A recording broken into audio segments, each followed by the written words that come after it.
네, 안녕하세요. 전자제품 추천 연구가 만두야십니다. 오늘은 에이서에서 빌려주신 스위프트 X SFX 14-51G 제품 같이 간단하게 리뷰해 볼 수 있도록 하겠습니다. 해당 제품 우선 스펙 간단하게 읊어드리면은요, 인텔 i5 12세대 1240P 들어가 있고요, RTX 3050 Ti인데 요거는 40W짜리예요. DGP가 요거 들어가 있고 14인치 디스플레이인데 해상도가 약간 변태스럽지만 좋습니다. 2240 곱하기 1400. 네. 16대 CPU율 디스플레이. 그리고 1.4kg의 아주 가벼운 제품이다라고 보시면 될 것 같습니다. 포트 구성 간단하게 볼 수 있도록 할게요. 자, 이쪽 보시면은 썬더볼트 포트 두 개 있고요. 풀 HDMI 있고, 풀 사이즈 USB 있고요. 그리고 반대편에 이어폰 그리고 또 USB 있는 거 확인할 수 있죠.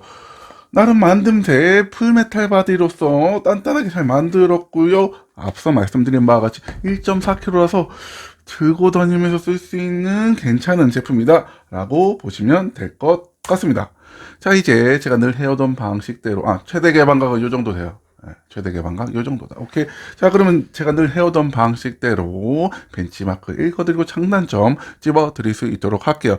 자, 우선 패스마크 돌려봤습니다. 패스마크 돌려보니 CPU 점수가 2234점 나왔고요. GPU 점수는 9688점 나왔습니다. 요거 비교해 드릴 수 있는 테이블 띄워 드릴 텐데, 기본적으로 평균 이상은 다 퍼포먼스 찍고 있다라고 보시면 될 것 같고요.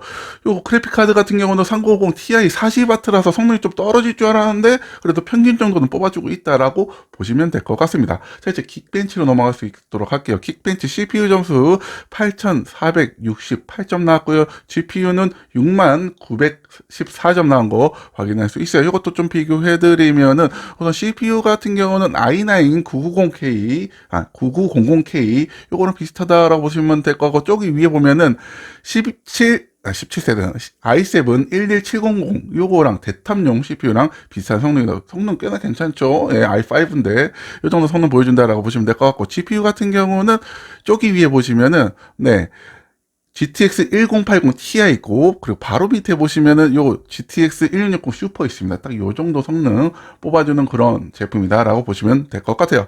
자, 이제 시네벤치 RE3 CPU 부하 테스트 해봤고요.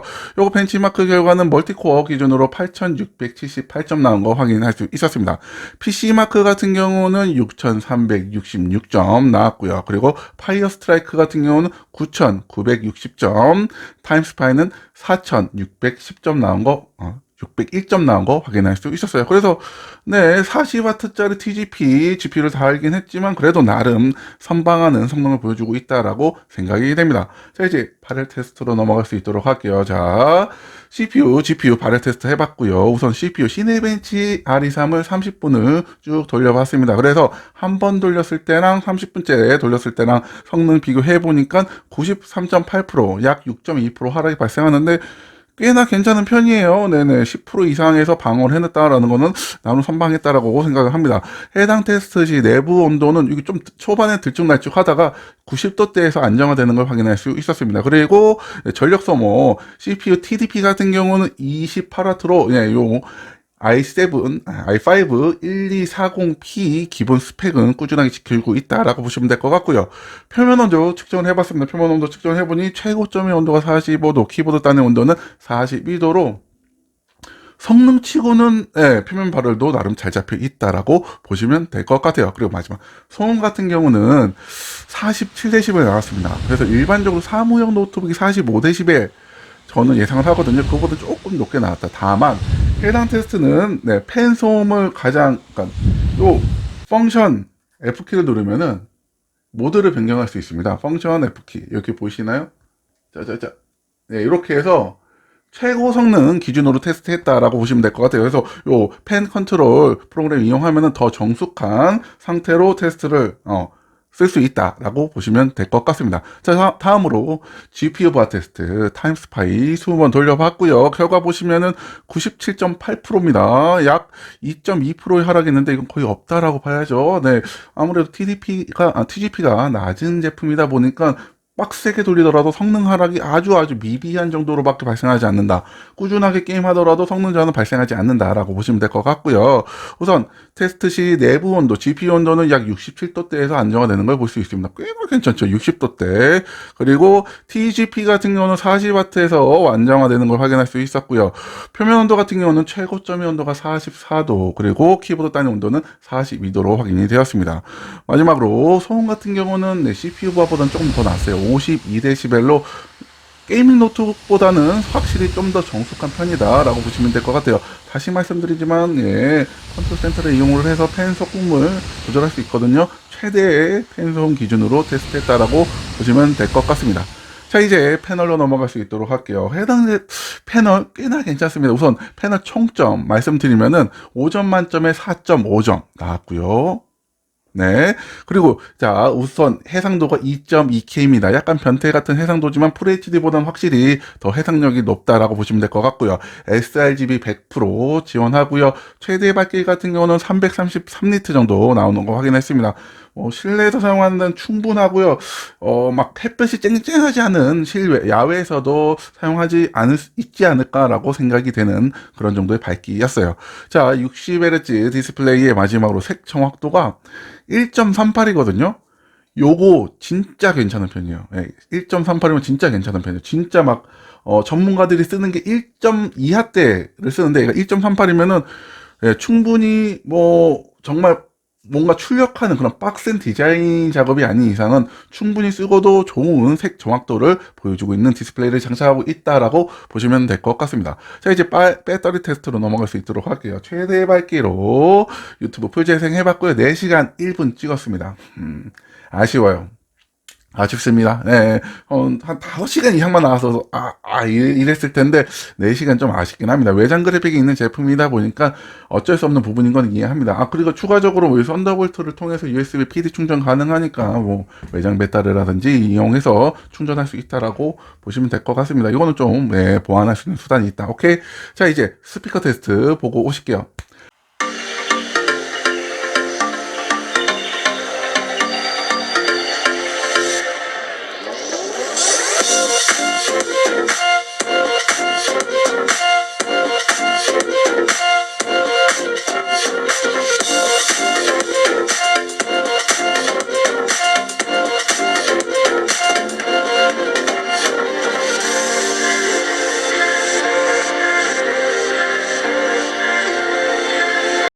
나름 준수합니다. 이 윈도우 계열 노트북이 스피커가 별로 안 좋기로 유명하죠. 근데 해당 제품 솔직히 제 입장에서는 뭔가 이렇게 태클 걸 게 없었어요. 그 정도로 나름 괜찮은 스피커 장착하고 있다라고 보시면 될 것 같습니다. 자, 이제 중요한 게임 테스트로 넘어갈 수 있도록 할게요. 롤 옵치 배그 사이버펑크 2077 돌려봤고요. 롤 같은 경우는 최하 옵션에서 평균 프레임 224프레임 떴고요. 최상 옵션에선 207프레임 떴습니다. 하는데 전혀 지장 없고요. 오버워치 2죠. 오버워치 2 최하 옵션에서 평균 프레임 220프레임 떴고요. 최상 옵션으로 바꾸니 76프레임 떴습니다. 그래도 하위 1%가 66프레임이에요. 60Hz? 네, 그냥 쓰셔도 된다. 최상 옵으로만 해놓고 플레이하셔도 전혀 지장 없다. 자, 배그로 넘어갈 수 있도록 할게요. 배그 최하 옵션에서 평균 프레임 110프레임 떴고요. 그리고 최상 옵션에서 91프레임 뜬 거 확인할 수 있습니다. 배그도 옵션 타입 조금 하면 최하 1% 프레임 60Hz 이상으로 끌어올릴 수 있을 정도의 괜찮은 성능을 보여주고 있다라고 보시면 될 것 같고요. 사이버펑크 같은 경우는 최하 옵션에서 평균 프레임 61프레임 그리고 최상 옵션에선 19프레임 뜨는 거 확인했어요. 사이버펑크가 좀 빡세긴 하죠. 적어도 3060 이상은 요하는 그런 게임이다 보니까 이 정도 성능 보여줬다라고 보시면 될 것 같습니다. 자, 이제 장점, 단점, 그리고 결론 말씀드릴 수 있도록 할게요. 자, 우선 장점 첫 번째. 성능과 휴대성의 절묘한 조화입니다. 해당 제품 1.4kg의 RTX 3050을 3050ti를 탑재하고 있다.